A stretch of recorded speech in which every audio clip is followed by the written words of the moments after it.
Hello, everyone, and welcome to our live stream. Here we are talking all about responsible technology and exploring mentorship opportunities. I'm your kind of host MC for the day. We've got some special guests, some previous mentors from our last cohort. Our cohort is run by program director at All Tech is Human, Rebecca Tweed. I'm going to bring on Rebecca in about 4 minutes, who's going to talk for about 10 minutes about our last cohort and then our upcoming cohort that we have for the fall that's starting in November and running until April of next year. This mentorship program actually has applications for this free program that are open right now that you can check out if you go to our website, alltechishuman.org. As the MC, I'd like to introduce myself just quickly. I'm David Ryan Polgar, the founder and director of the nonprofit All Tech is Human. I'm sitting here in New York where we're based, but we also have a global audience and a global lens. All Tech is Human is committed to growing the responsible tech movement so we can better tackle thorny tech and society issues and co-create a future that is aligned with the public interest. A little bit about our topic for today.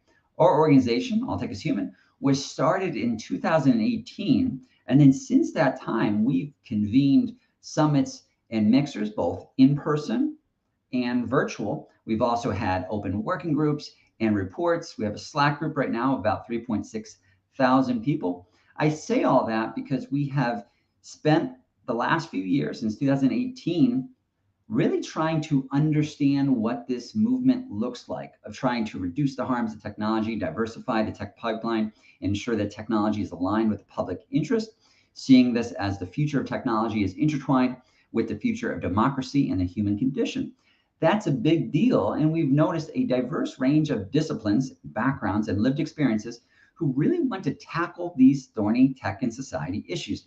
That's what our organization is trying to help out. And through our interactions with thousands of people and then a few hundred, actually about 500 that we've interviewed in our reports and live streams and summits since 2018, what we've noticed is that there's always a lot of confusion in this space, right? So for a career like responsible AI, trust and safety, public interest technology, careers that are cropping up around tech and democracy, youth, tech and well-being, how do you become one of those individuals?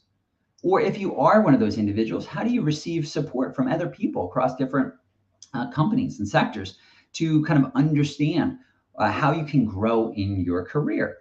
So a lot of what we're trying to do is democratize that information by creating a centralized hub for the responsible tech movement that is still nascent, but growing and then rapidly evolving.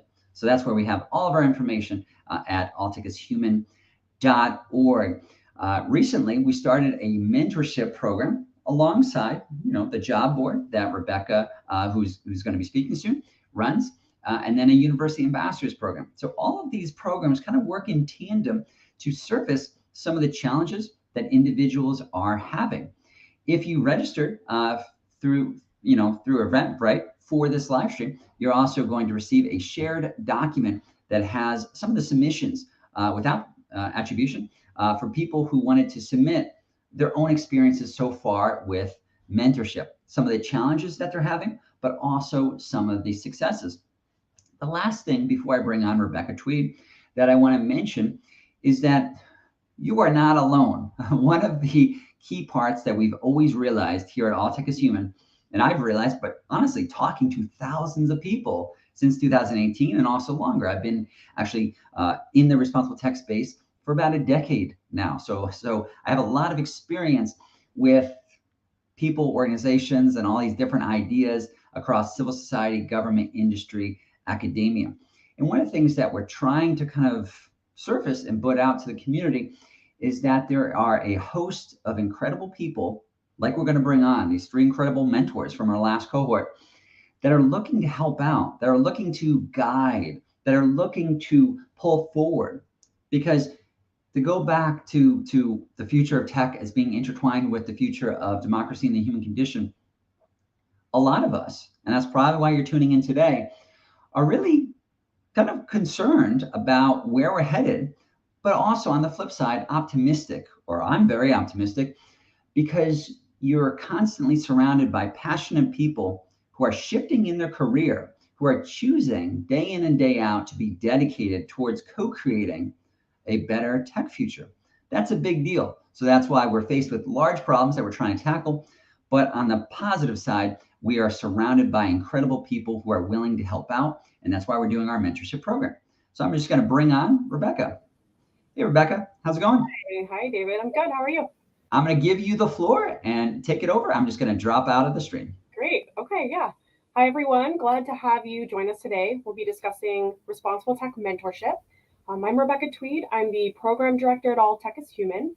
I study responsible tech careers, talent, and hiring trends with an emphasis on diversifying the tech pipeline, which is one of our key work streams at All Tech is Human. So I created our responsible tech job board back in September of 2020. This features roles that are focused on reducing the harms of technology, diversifying the tech pipeline, and ensuring that technology is aligned with the public interest. Related to the Responsible Tech Job Board, we've also recently started up our new Responsible Tech Talent Matchmaking Service. And this connects hiring managers with responsible tech talent from within the All Tech as Human community into hard to place roles that tackle thorny tech and society issues. So, just like the opportunities on the job board, these roles could fall under many different subfields in responsible tech, some of which David mentioned. These could include jobs in AI ethics, trust and safety, tech policy, public interest technology, data privacy, digital governance, accessible and human centered design, and many more. So if you are interested in being considered for job opportunities, please do join our Responsible Tech Talent Pool. You can find a link to that in the chat. It's also on our website. And if you're hiring for a role, you can also reach out. We have that link as well, both in the chat and on the website. So I also, as David mentioned, I do lead our University Ambassadors program as well as our mentorship program. We're very excited to be launching that soon. So the mentorship program ties in with all of our career pipeline work at All Tech is Human. We're really looking to create equitable career development opportunities for our community by providing an open and welcoming space for building a strong network and also for learning about the field.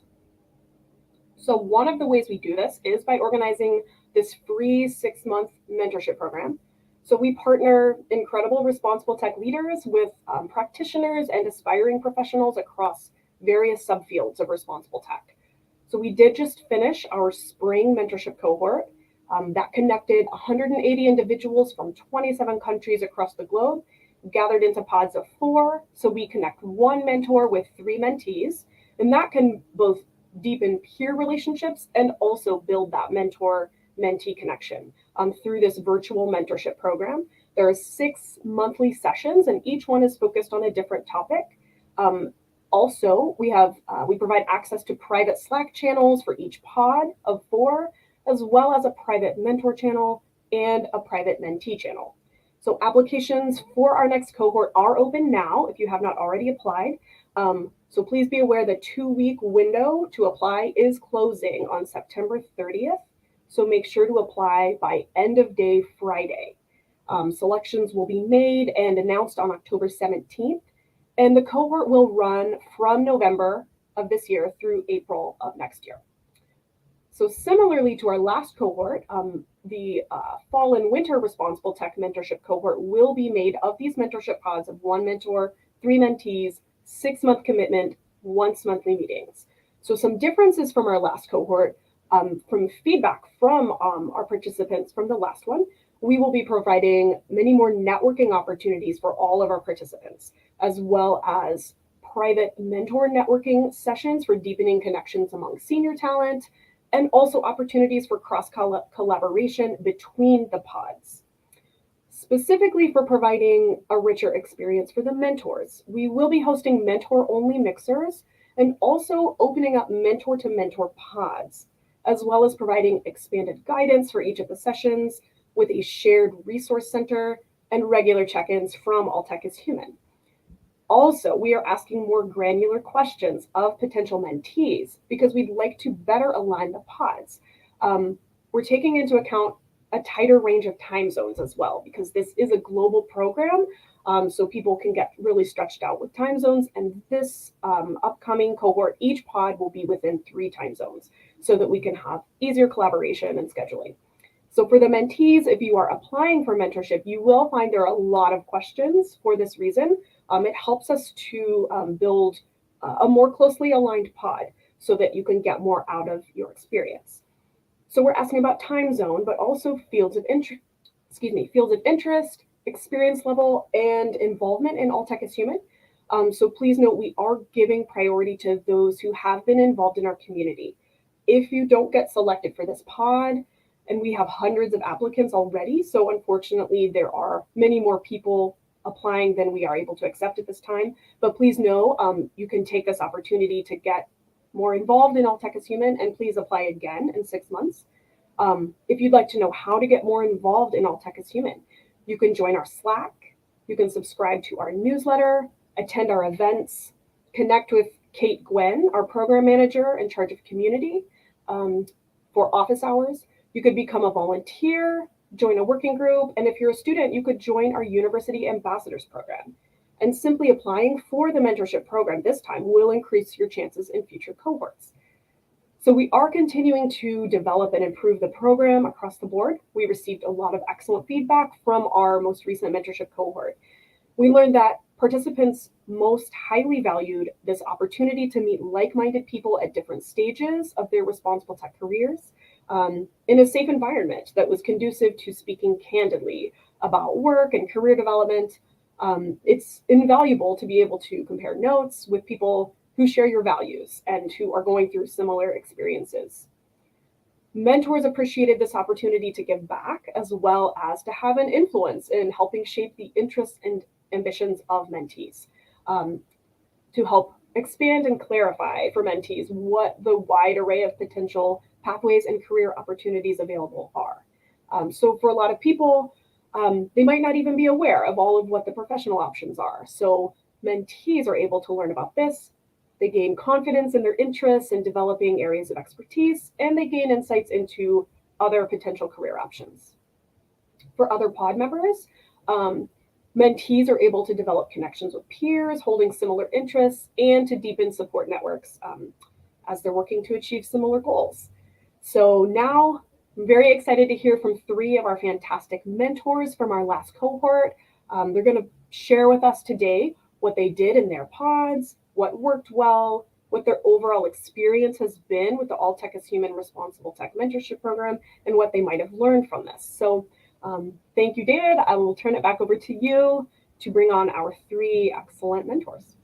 I'm excited about that. And then before I let you go, Rebecca, I was just kind of curious because I know I received a few kind of questions, especially since we had so many people on the waiting list for this upcoming mentorship program. As you mentioned, the application's due by this Friday, September 30th, probably at 11:59 p.m. ET. Yeah. So get those submitted. But I'm just curious, from your experience running the program, was there anything you were kind of surprised by from the last cohort? Well, I mean, the thing I think would be maybe the most surprising is just how it was actually very challenging to find really closely aligned pods, because there are so many subfields and so many people interested in this program across the globe.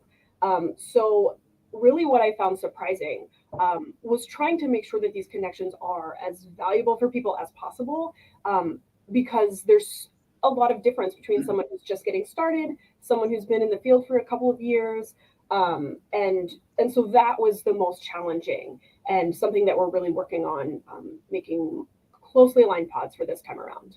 Love it.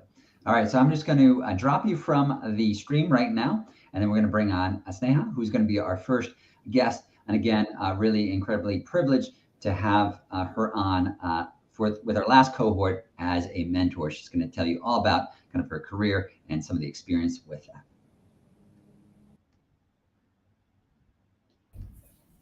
Hello, hello. Hi, David. Thanks for having me. No, more importantly, thank you for all the work that you've done just generally in the space of responsible AI. I know with your role at Microsoft, but then just in particular with All Tech is Human with the mentorship program. We really kind of rely on the generosity sometimes of the community and are always pleasantly surprised by just how giving people are, yourself definitely included. So I'm just going to drop off the stream to give you all of the stage time. Thanks, David. Awesome. So I'm going to start off with a quick intro. Like David mentioned, I work at Microsoft, where I run responsible AI and technology programs and engineering for one of Microsoft's 4 product groups, the Experiences and Devices group. And in this role, I sit sort of at the intersection of research, policy, and engineering orgs and try to get them to all be able to speak the same language and figure out both what is the ideal state and what is the min bar we need to meet to really build more responsible product for not only our users, but the general public and influence the industry to do better by the general public in terms of technological innovation. Before this role, I came from an academic background in algorithm design and research. I also held an engineering role at Microsoft. And all the while, I was volunteering as a community organizer and policy advocate. So I'm really thrilled that in my current role, I get to sort of leverage all of those skill sets together. And I will say that the reason why I got here, especially with my non-traditional background in policy work is really through the mentorship and advocacy of others, right? So like David mentioned, none of us are alone. We have to co-create this space together, and we only do so by reaching out and asking for help and also supporting each other. So really pleased to be able to be part of this of the All Tech is Human mentorship pods, and also hopefully see that scale out to be impactful for more people in the future. So I was so lucky to get to work with a pod of 3 this past year. We met once a month for every 6 months. The structure was super well defined for us by the All Tech is Human organizers here. So shout out to the folks who put those agendas together, because they really helped us all come together, share out our different goals, and then work together to really make progress towards those goals over the 6 months that we had together. My pod came from a bunch of different backgrounds. So there was a current grad student, a recent grad who was stepping into their first full-time role, and then someone doing contract-based responsible design work. And they all had different goals, right? For one of them, it was to land a full-time job. For one of them, it was to step into an internship role and define their master's thesis. For another, it was to really find her place in the field, as she started out with with an early role to sort of question and push against what is it that I really, really want to do as I'm stepping into this working world. And what I'll say is, in the 6 months that we were together, we really made a lot of progress there. There were a lot of different outcomes that came out of our time together: full-time jobs, published articles, an internship, the development of someone's master's thesis, which is really great to see that we were able to support each other, not just me supporting them, but also the pods supporting each other in achieving these goals. And more importantly, that we also formed lasting relationships that we continue to invest in. We continue to meet. And now, instead of me facilitating as a sort of like the pod mentor, we rotate facilitation. So they're also growing in their ability to continue to foster community in this space. We also really grew together in our thinking around responsible technology. Responsible tech is a field that's rapidly maturing and changing. So we talked about top of mind issues in our field as they came up, from both the personal to sort of the academic side of things. Things like how social media and personal brand in academia and industry play a role in finding work in this space and finding community in this space, to things like how we felt or were thinking about breaking news and controversial topics that are relevant to the responsible tech space. What I'll say is, I think what's really great about this program is folks are able to come in from different areas and support each other, figuring out where our passions lie and continuing to iterate on that, right?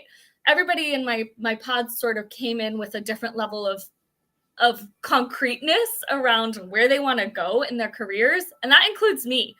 And I would say one of the best outcomes from participating in this pod is that we were all able to sort of develop our thinking, test it with each other, and test it with ourselves, right? So that's really been important for us to each find the ways that we can solve problems that are sort of uniquely shaped and sized for each of us, and then also build the skills we need to be successful in doing so. And I would say that's going to be a lifelong journey for each of us in the pod. So super grateful to have participated. And I also would encourage anyone who's had the experience, participate again, right? These are things that gifts that sort of keep giving, and the more community we can build in this space, the better. So I really encourage everyone to apply. Thanks so much for taking the time to listen to my experience today. Well, I really appreciate you explaining your experience, and then also just the generosity of your dedication kind of in this space overall. And I'll just kind of reiterate that earlier point. Yourself and then others in this space tend to be welcoming. So if you're watching, do reach out, be part of the mentorship program, or even outside of the mentorship program. Find people at in-person summits, online kind of mixers, reach out to them on LinkedIn. A lot of people like Sneha who are just really, again, generous with their time because we're all kind of learning in this space. Responsible tech, as you pointed out, is very nascent and new. So I'm just going to drop you out quickly, but again, don't be a stranger, and thank you for everything that you've done so far. And then we're going to bring on Kevin as our next mentor. So thank you. Okay, now up, as we kind of move quickly, it's going to bring on Kevin. So Kevin, I want to give you the stage, but just generally, love to hear about your experiences being a mentor with the recent mentorship program that All Tech is Human ran. Anything that you thought was interesting, or any advice that you have for all the people watching who want to kind of carve out a career like you have with Oracle? Absolutely. So thanks for having me. This is a great platform to talk about a very important opportunity for people. And I have a feeling there will be a lot of commonalities across the groups that are being discussed today, primarily because this mentoring program is based on a community of like-minded people that are trying to make a difference in the world. And I echo what has been said so far. That was certainly true in my case. We had a great group of people with different experiences who were looking for a way to learn about this field and find their path within it. To back up just for a moment, I am an attorney at Oracle. I have been here for 12 years now, and before that I was at a big law firm. I've always been in tech in some capacity, even from litigation, regulatory, and M&A to now my role at Oracle, where it's varied. We get to focus on changing the company, its mission, its values, its direction, and orienting them to this responsible tech movement with a focus on making a difference in critical industries where our products and services can help companies change the world for the better. Our group started, I think, like most of the other groups, by sharing our own personal journeys and experiences and interests. And from there, to ensure that we had a strong foundation upon which we could build, we talked about the tech industry generally, and then the responsible tech movement specifically. And we spent a lot of time talking about those entry points, pathways, and opportunities that you, David, and Rebecca had mentioned. They aren't invisible, but they aren't as well known or easily understood as they could be. So we wanted to ensure that we all had at least the lay of the land so that we could focus on and prioritize what everyone's opportunities ideally would be.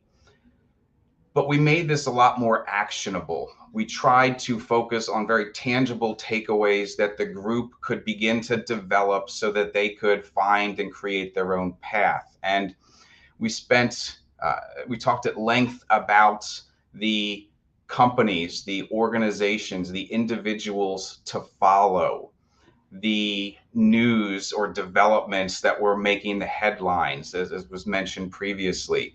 We also delved into the courses or programs that people could take if they wanted to get more insight into the details of a particular area.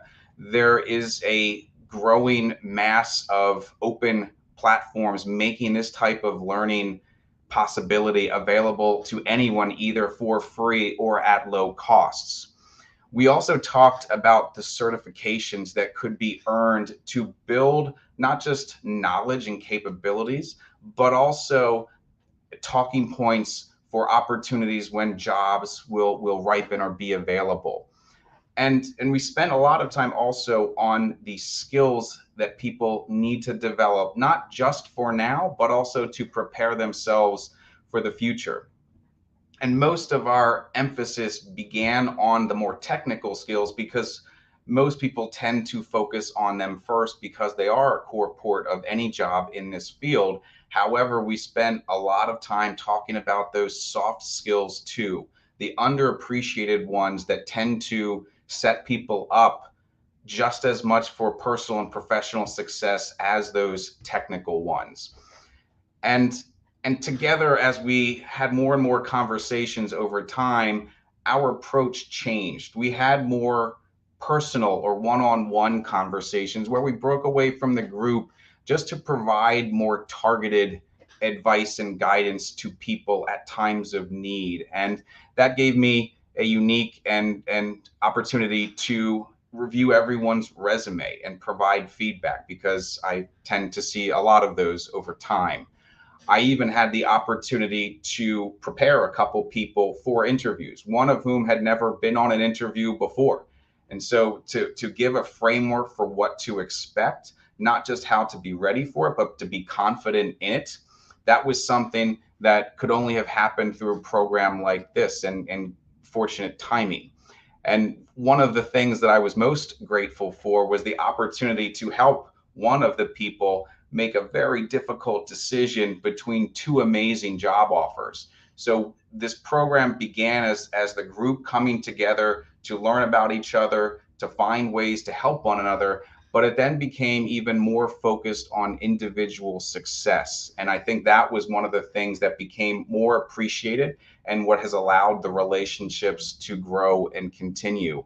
And ultimately, I found that I have a feeling, like everyone, this was really about a great group of people coming together for a unique experience that was only made available by All Tech is Human, and helping one another. And that's really all you can ever hope for from any kind of mentoring relationship. So David, Rebecca, I'd like to thank you and everyone else for leading this platform. I certainly look forward to the next one. I'd even suggest that anyone who has any interest in this should strongly consider it now, no matter where you are in your career. You could be early in your career, you could be later in your career, but every person who is successful, however you define success, has a group of mentors, colleagues, friends, sponsors who helps them. They may be invisible to the rest of us, but they're always there. And this is a great way for those of you that are interested in the responsible tech movement to start to find your own mentoring relationships, to create ones. And these benefits go in both directions. I take great pride in trying to help people, and this has been a great way to do that. So thank you again for the opportunity.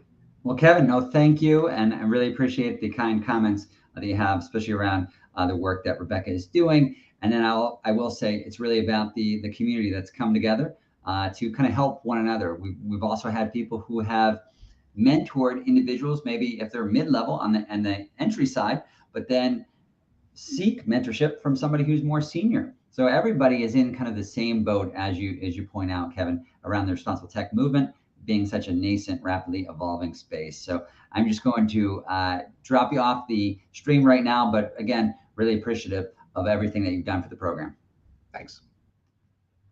All right, so for our final special guest mentor, we're going to bring on Amelia, who's going to come in over here. She is a London-based futurist, speaker, and author. Hey, Amelia. Hi. Hello. Fun fact, we got to meet each other both when we were speaking in Gdansk, Poland, and then I know you're based in London, and then American by background. So again, really appreciate everything you've done with the mentorship program. I'm just going to drop off the stream so you can have the floor. Sure. Thank you so much, David. And thank you to all the speakers who came before. I absolutely echo their sentiment about how impactful this has been and inspiring. So, I'm a futurist, and as a futurist, I study new technologies and their potential impact on the future of business as well as the future of our lives. And I found that I was very well matched with my pod, and because I don't come from a technical background, I was able to help some very differed backgrounds and very differed goals. So I fell into this industry in about 2013. I used to own burlesque nightclubs in New York and Shanghai, and then I got thrown out of China and ended up in this country in the UK. And it took me 2 years to get a visa. So I needed a job, any job, and I talked my way into becoming a marketing assistant at a creative technology agency. And there I found that I had a real curiosity and enthusiasm for new technologies. And also, a big part of my job was about contextualizing these technologies for people and letting them know about the opportunities. But pretty soon, I found that I felt a bit compromised about it because we were always marketing and selling these technologies and talking about the opportunities when I understood that there's equally potential risks and nobody was talking about these. So in 2017, I went freelance and I became an independent futurist, and I started advising insurance companies and banks and retailers about not just the opportunities that these new technologies offer us, but also the potential risks. And today I host a podcast called XR Star and have a YouTube series called Blockchain in the Metaverse. So you could say I don't come from kind of a traditional trajectory. And I think that really made me nervous in a way to start out because I wasn't sure who I was going to get as mentees. And then I was really pleased with who I got, and it was amazing. I had a startup founder from Croatia, a hacker from Iceland, and an actor and writer from New York. And while we all started with our own goals and different goals, what was similar was that everybody wanted to make a difference, and nobody was quite sure how they were going to get there. So what I really tried to do was help everybody kind of to focus in and to also discover what it is in themselves and ourselves that makes us unique and makes our voice and our input and what we have to offer the responsible tech movement.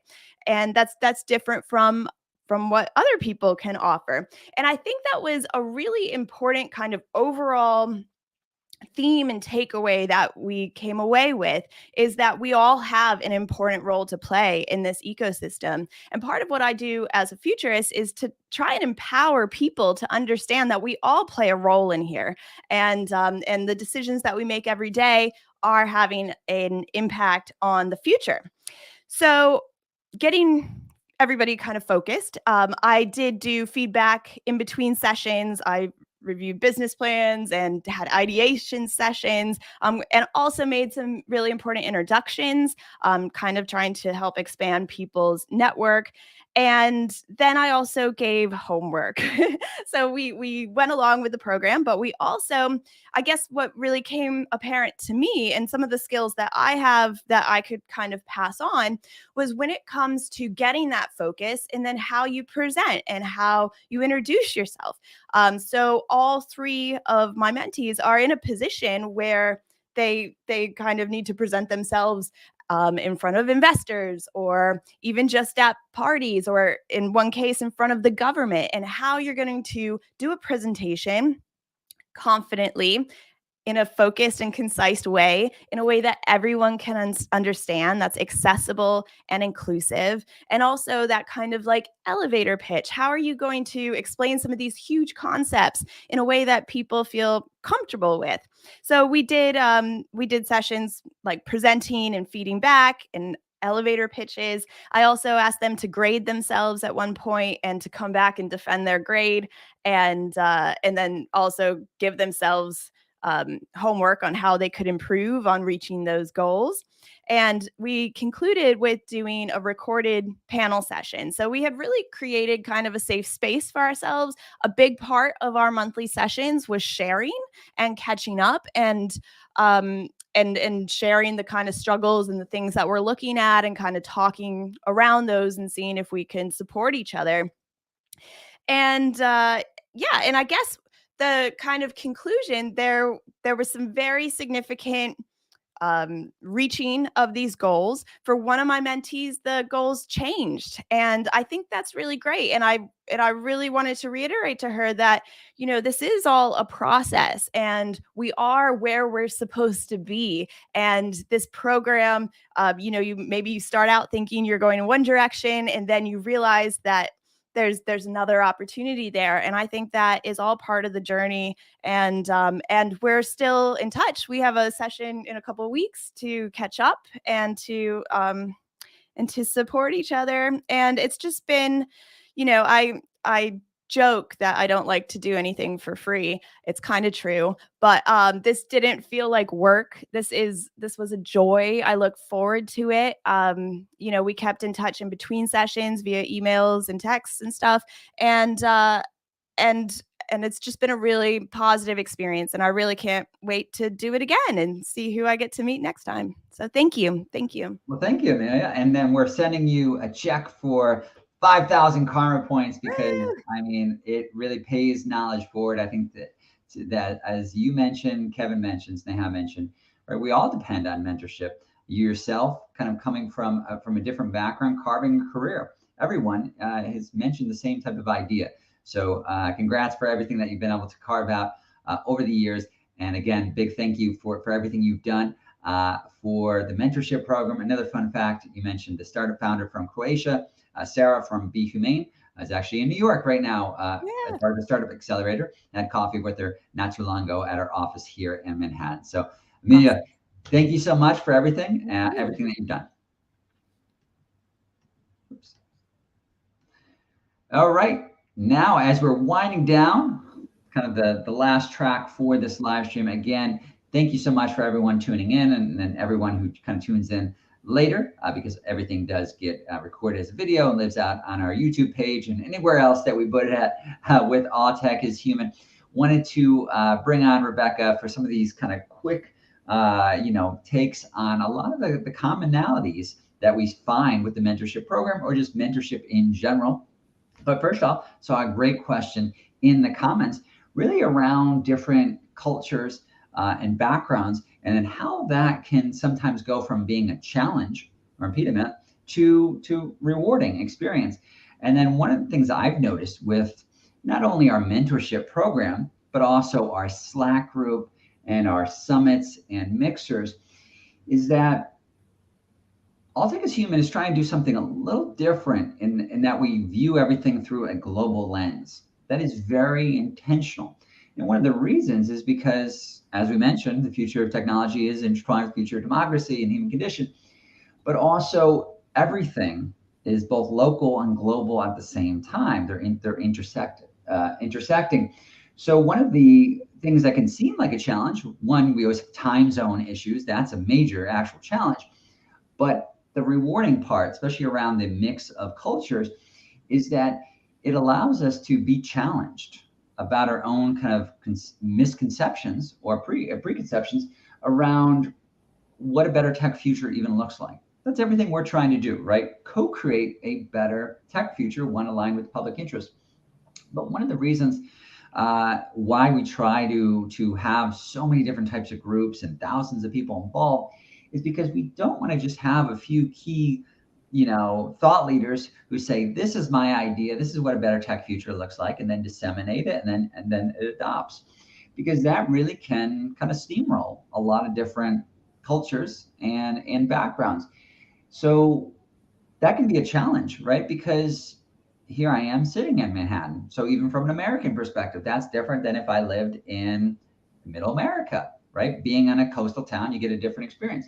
And then if you zoom out to a global level, being in America is going to be different than many other countries.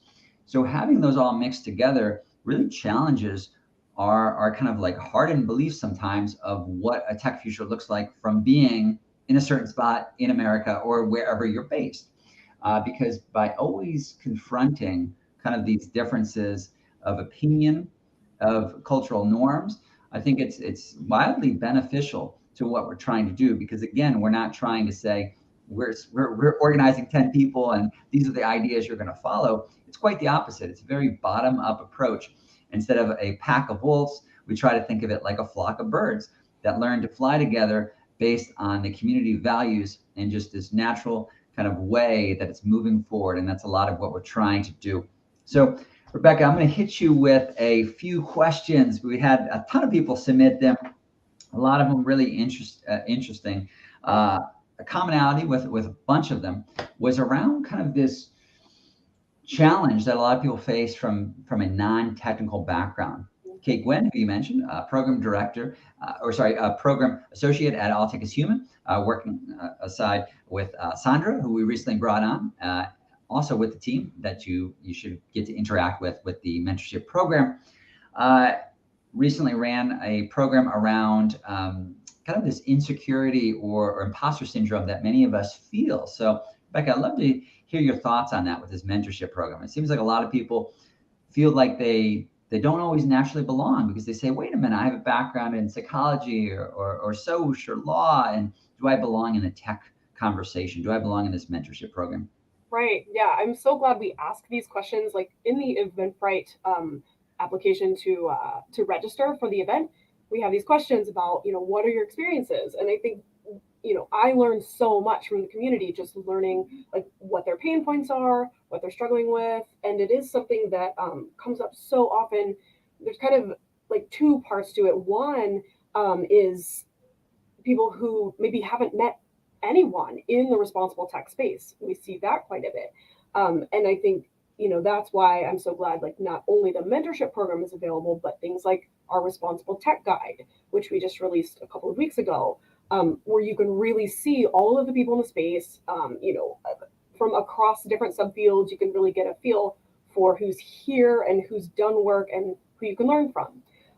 And within the mentorship program, we try to do that as well, where we pull in people from all kinds of different subfields and experience levels and places across the globe so that you can learn about what all the options are. And then the second part of it is this non-tech background. And there are so many opportunities in the responsible tech field as a whole, broadly, that rely less on your tech knowledge and more on a socio-technical lens. Do you have a background in the social sciences or in policy or law, philosophy, like what you can, how you can apply what you know about society to, you can bring this into a mentorship pod and then really kind of understand a little better from people who've been there, people who have been able to apply this knowledge in their careers. So that is one of the main things we try to do with the mentorship program, is really expand people's understanding of like the breadth of the field and what they can do from a non-tech background as well as a technical background. Rebecca, I was just looking over the additional comments. Again, I think we received like over 100 coming through our Eventbrite, where people have submitted some of these comments. One of them, which we do get a lot, since here we are, All Tech is Human. I'm sitting in Manhattan, where we're based. We also do a lot, in common places like Seattle or San Francisco. Well, the commonality there is they tend to be geographic hubs or tech hubs, if you will. So one of the questions we received, and a few of them also kind of mentioned this, is effectively, I don't live in a geographic hub. How do I get involved in just the mentorship program, but also at large? How do I get involved in the responsible tech movement if I don't live in New York or London or Berlin or Paris or San Francisco or Austin, right? There's a lot of people who are sitting maybe in a smaller town or an area all across the globe. I know on Slack, we get a very, very global audience. I think at last count, we have nearly 100 countries kind of represented. So people all over, but I know that's a common struggle. So Rebecca, what have you found in your experience with that? Right. No, I agree. And I think, I mean, I benefit from that as well. Like I am based in the Midwest at this point, and the fact that All Tech is Human is so, has so many opportunities available online, especially you mentioned the Slack, that there's so much activity that happens there, connections made, and being able to do asynchronous work in the working groups. And we have, a couple hundred people that come together in these working groups, and then they can, um, work on a shared document, put together a report together. Really just an expansion of that with the mentorship program where you don't have to be in any kind of large hub to be able to participate. And some of the the mentor and mentee relationships are in the same city, so you are able to meet in person, but that's kind of the exception. So you're really able to develop close relationships and broaden your network from wherever you're sitting across the globe. So yeah, that's something that we intentionally try to do. It is wonderful if you can take those relationships and meet in person at some point, but in most cases, this is all happening online, and we try to provide a space for that for wherever you're from.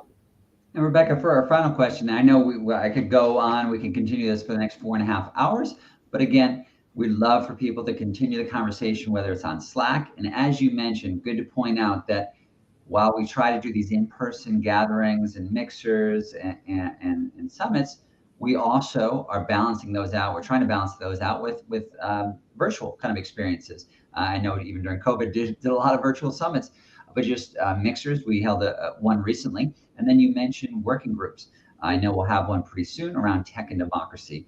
So talk to Kate, talk to Sandra, talk to Karina and Josh and yourself and myself on the team, always looking to kind of help people out. But I will mention that people have found jobs from these open working groups. That's actually happened a few times because basically we're connecting people who are entry level, and then we have senior level people, mid-level people. So never feel like you don't belong in the space. If you say, wait a minute, like I see that this person from, you name it, World Economic Forum who's on this working group, I just read a few books on this and saw a documentary, and now I want to get involved. Do I belong? The answer is yes, you do. You do definitely belong. But the last kind of final kind of question that I have for you is a lot of the comments were around not only just the mentorship program, right, the 6-month program, but more kind of like what I like to refer to as micro mentorship. How do you kind of see somebody that you admire, right? Because there's a lot of similar names that always come up in this space. People say, wow, like I really like Sophia Noble, or Ruha Benjamin, or Meredith Broussard, or Kathy O'Neill. Like they read their books and then they get inspired. How do you reach out to somebody who you say, wow, they have a responsible AI job or trust and safety job or public interest technology? What recommendations would you have? Because it seems like we receive a lot of comments where people say, well, wait a minute, like I don't know how to approach this person, or I feel like I'm more entry level. Do I message them on LinkedIn? Do I connect with them? Do I approach them at a conference? What would you kind of recommend? Because I Yeah, think you are a hyper kind of network. We both spend a lot of time on LinkedIn. yeah, right. No, I guess I have, it's a two-part answer. Like the first part I think is um, the accessibility comes from putting yourself out there online. I think like our Slack group really has a lot of reach. There are a lot of people in our Slack group that are, have really impactful roles and are leaders in the space, and so it's a great place to reach out. And yes, I'm a huge fan of LinkedIn. I feel like if you're not on LinkedIn, you should be, because it does open up a lot of opportunities to interact with people that you might see on a different level. You're able to message or comment or just connect that way. The second part of the answer to me though is that there are so many people in the space that aren't the superstars but have really impactful roles, do very important things, and you can learn so much from connecting with them.